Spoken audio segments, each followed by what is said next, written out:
हम ओसामी को देखते हैं जो आइसक्रीम खाते हुए बहुत रो रहा होता है। वो कहता है, मेरी गलती की वजह से आज हमारी पूरी क्लास आइसक्रीम पार्टी नहीं कर पाई। उसका दोस्त कहता है, अब रो मत यार, हम आइसक्रीम तो खा ही रहे हैं। फिर ओसामी कहता है, पार्टी तो तब मानी जाएगी जब सूका चान इसके पैसे दे। अगर मैंने उस दिन अच्छे से फील्डिंग की होती तो हमारी टीम सेकंड नहीं आती। तभी आइसक्रीम शॉप वाली आंटी उसे थोड़ी एक्स्ट्रा आइसक्रीम देती है, जिससे ओसामी थोड़ा खुश हो जाता है। इसके बाद रैंतारो उन सबसे कहता है, क्या तुम लोग इसके बाद थोड़ा फ्री हो? फिर हम देखते हैं कि रैंतारो सभी को वागुरी और सुबारू से मिलाता है। इसके बाद एक एक करके सभी अपना परिचय देते हैं। फिर वागुरी उनसे कहती है, मुझे माफ करना, मैंने तुम लोगों को अचानक मिलने के लिए बुला लिया। तब ओसामी कहता है, नहीं कोई बात नहीं, वैसे भी आज हमारा स्पोर्ट्स फेस्टिवल था तो हम जल्दी फ्री हो गए। वागुरी पूछती है, अच्छा तो तुम्हारा फेस्टिवल कैसा था? ओसामी उदास होते हुए कहता है, हम लोग सेकंड आए हैं। इसके बाद वागुरी कहती है, तुम लोगों का कल के लिए बहुत बहुत शुक्रिया। सुबारू भी उन्हें शुक्रिया कहती है। वो लोग कहते हैं, अरे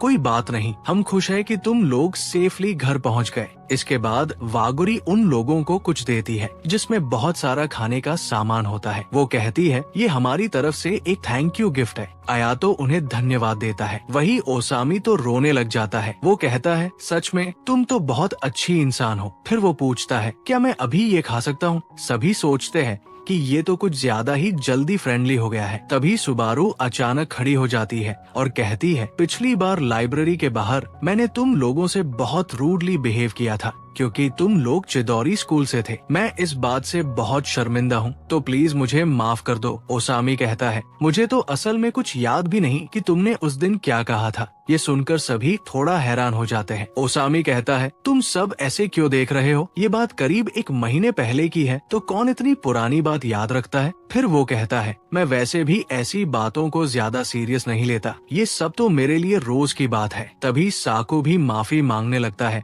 और कहता है, मैंने भी उस दिन तुम्हें काफी कुछ गलत सलत बोल दिया था, तो प्लीज मुझे भी माफ कर दो। सुबारू कहती है, नहीं कोई बात नहीं। तभी वागुरी उसे कुछ याद दिलाती है। फिर हम देखते हैं कि सुबारू भी उनके लिए कुछ लाई होती है। उसमें बहुत स्वादिष्ट कुकीज होती है, जिन्हें देखकर सब हैरान हो जाते हैं। वे कहने लगते हैं, ये कुकीज तो हमने टीवी में देखी थी, हम तो इन्हें खरीदने की कभी सोच भी नहीं सकते। इसके बाद वे सभी दोनों का धन्यवाद करते हैं और कहते हैं, चलो आज कुकीज पार्टी करते हैं। रैंतारो कहता है, तुम लोग भी हमें ज्वाइन कर सकते हो। सुबारू कहती है, पर हम तो कियो हाई स्कूल से हैं, तुम्हें इससे कोई दिक्कत तो नहीं है ना? ओसामी कहता है, हम ऐसी फालतू बातों के बारे में नहीं सोचते। हम जानते हैं कि तुम लोग हमें पसंद नहीं करते, इसलिए हम तुमसे दूर रहते थे। हम नहीं चाहते थे कि तुम्हें हमारी वजह से कोई दिक्कत हो। आयातो कहता है, रैंतारो ने हमें बताया था कि तुम लोग अच्छे इंसान हो। साकू भी कहता है, अगर रैंतारो ये कह रहा है तो ये सच ही होगा। ओसामी कहता है, अब चलो इस बात को छोड़ो, अब से हम सब फ्रेंड्स बन जाते हैं। इसके बाद सुबारू मन ही मन थोड़ा खुश होती है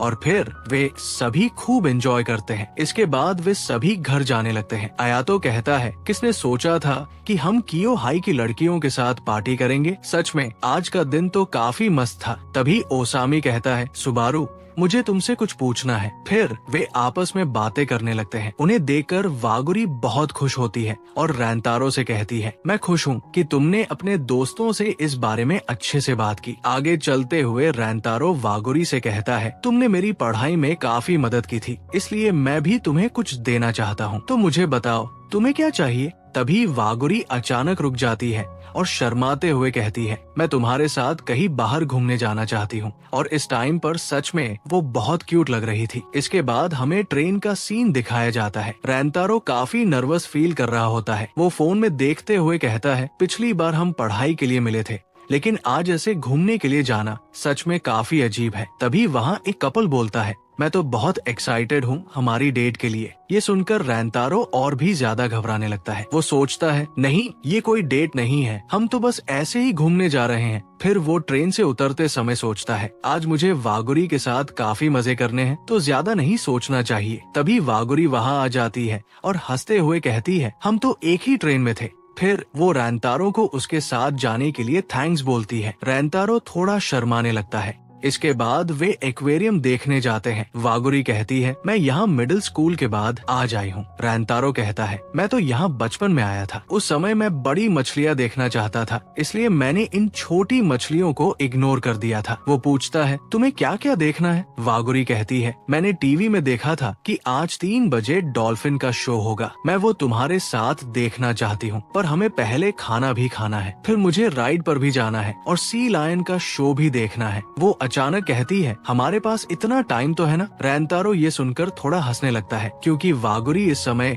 छोटे बच्चों की तरह बिहेव कर रही थी, जिसमें वो बहुत क्यूट लग रही थी। वो कहता है, अरे फिक्र मत करो, हमारे पास काफी टाइम है। वागुरी कहती है, लेकिन तुम जो देखना चाहते थे वो तो नहीं देख पाएंगे। रैंतारो कहता है, कोई बात नहीं, आज के लिए तुम जो चाहती हो हम वही करेंगे। वागुरी ये सुनकर बहुत खुश हो जाती है। इसके बाद वे सभी जगह घूमते हैं और खूब एंजॉय करते हैं। वागुरी उसके साथ काफी मजे करती है। दोनों एक साथ काफी प्यारे लग रहे थे। फिर वे खाना खाने आ जाते हैं। खाना खाते समय भी वे एक्वेरियम का मजा लेते हैं। रैंतारो वागुरी को एक बार फिर उसे पढ़ाने और उसके दोस्तों से बात करने के लिए थैंक्स बोलता है। वागुरी उससे स्पोर्ट्स फेस्टिवल के बारे में पूछती है और कहती है, हमें अभी डॉल्फिन शो देखने में काफी समय है, तो क्यों ना तुम स्पोर्ट फेस्टिवल के बारे में कुछ बताओ, मैं सब जानना चाहती हूँ। रैंतारो उसे सब बताने लगता है। इस समय दोनों बहुत क्यूट कपल लग रहे थे। इसके बाद उनका डॉल्फिन शो देखने का समय हो जाता है, लेकिन उससे पहले रैंतारो फ्रेश होने के लिए वॉशरूम चला जाता है। वागुरी वही बैठकर उसका इंतजार करती है। वो अपने फोन में आज की फोटोज देखने लगती है, जिन्हें देखकर वो बहुत खुश हो जाती है। वही रैंतारो काफी घबराया हुआ लग रहा है। वो कहता है, आज हमने बहुत मजे किए, लेकिन वागुरी आज हद से ज्यादा क्यूट लग रही है। पता नहीं उसे आज मजा आया भी होगा कि नहीं। वैसे वो स्माइल तो कर रही थी, तो लगता है सब सही चल रहा है। तभी वो बाहर आता है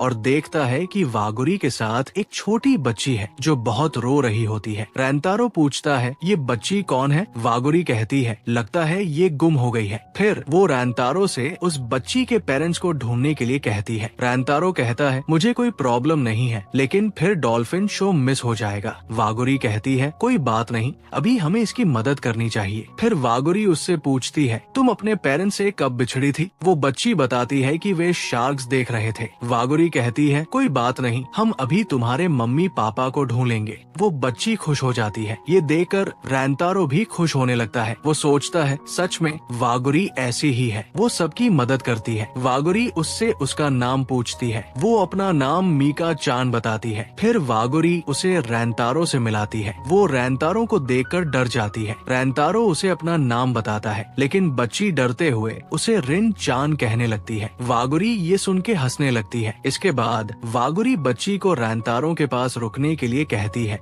और खुद उसके पेरेंट्स को ढूंढने चली जाती है। हम देखते हैं कि रैंतारो और वो बच्ची वही बैठकर वागुरी का इंतजार करने लगते हैं। वो बच्ची कहती है, मुझे माफ करना, मैंने आप लोगों को परेशान किया। रैंतारो कहता है, अरे कोई बात नहीं, सब ठीक है। फिर वो कहती है, मैंने आप लोगों की डेट खराब कर दी। ये सुनकर रैंतारो शॉक हो जाता है और कहता है, अरे नहीं, हम डेट नहीं कर रहे। फिर मीका चान कहती है, मैं भी डेकी चान के साथ डेट पर जाना चाहती हूँ। रैंतारो पूछता है, ये डेकी चान कौन है? तुम्हारा क्लासमेट है क्या? वो कहती है, हाँ, आपने सही कहा, मैं उसे बहुत पसंद करती हूँ। वो बहुत अमेजिंग है। वो हमारे किंडरगार्टन का सबसे तेज रनर है। वो मंकी बार पर भी लटकता है और बहुत खाना भी खाता है। मुझे तो भाई ऐसा लगता है वो वागुरी का कोई बिछड़ा हुआ छोटा भाई होगा।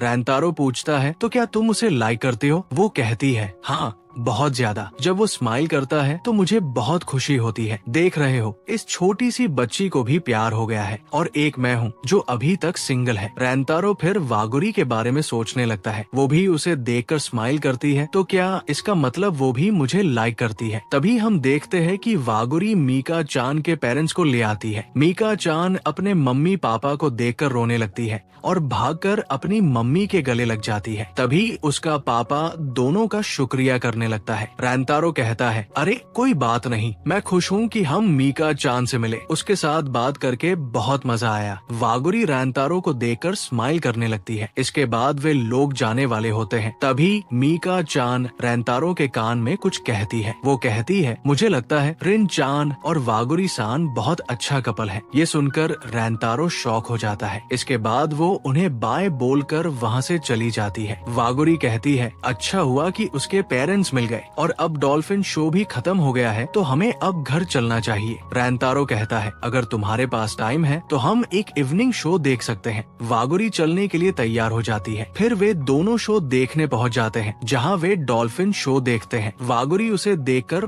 बहुत खुश होती है। वो रैंतारो से कहती है, जब तुमने मुझसे थैंक यू गिफ्ट के बारे में पूछा था तो मुझे समझ नहीं आया कि मैं क्या मांगू। फिर जब हमने डिसाइड किया कि हम घूमने चलेंगे तो मैं उस समय बहुत ज्यादा खुश हो गई थी। आज के लिए तुम्हारा बहुत बहुत शुक्रिया, मुझे आज बहुत मजा आया। रैंतारो उसे देखकर सोचता है, मैंने कभी इमेजिन भी नहीं किया था कि मैं कभी ऐसा कुछ महसूस करूंगा, लेकिन मुझे अब सब साफ समझ आ गया है। मैं अब इस एहसास को इग्नोर नहीं कर सकता। लगता है मुझे वागुरी सान से प्यार हो गया है। और इसी के साथ ये एपिसोड यही